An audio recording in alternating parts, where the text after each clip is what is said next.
Over the last half a year, I have given my sense of humor over to Tom Green. After years of hearing about it, I finally bought and watched Freddy Got Fingered on DVD.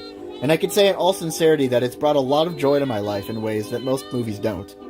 If you want to go way back, I had heard of the title since I was a little kid, and I assumed it was a Nightmare on Elm Street sequel.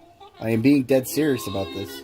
In reviews of this film, the common sentence that comes up over and over again is that the movie is a joke, and the punchline is that it got made.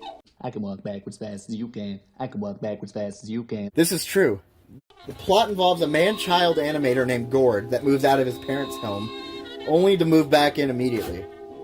He spends the film's runtime trying to work on his cartoons and experiments with different ways of being creative. He gets a girlfriend, there's a little boy that gets hurt a lot, his dad yells at him, he pleasures a horse, etc.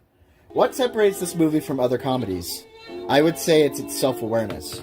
It's knowing how a story structure is supposed to go and doing it in the least logical way possible, or just not doing it at all. It's knowing the rules and breaking them. It's a cinematic waste of your time. Everyone they got for the film did such a good job. Rip Torn and Julie Haggerty are funny in how straight they play it. Weirdly enough, both of these actors were in Airplane 2, the sequel. In fact, there were 5 actors in the movie Agent Cody Banks that were also in Freddy. So if you were to mix Agent Cody Banks with Airplane 2, the sequel, you would basically get Freddy Got Fingered.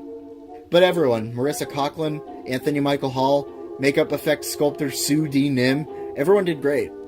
Say what you will about this movie, it's obviously not for everyone, or anyone, but the fact that it exists gives me a strange sense of comfort. Knowing that in April of 2001 you could walk by your local movie theater, and alongside all the other films, this movie's poster would be out in the open for anyone to see. The fact that you have to walk into the theater and ask for a ticket to see it by name, and the person behind the counter would just be judging you for even buying it.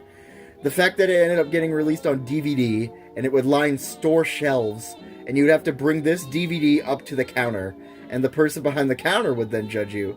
The fact that this was a movie with producers, and a music composer, and a makeup department, and animal specialists, and that executives at a studio had to watch this and take notes, and that the MPAA had to watch this possibly several times to give it a rating.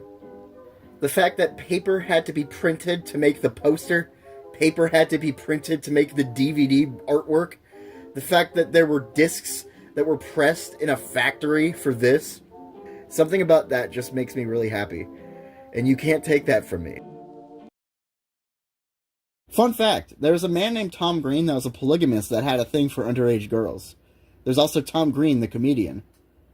Judge Judy has met both of them. Tell me how many of your children, according to you, are subsidized by welfare or food stamps? Hi, how are you?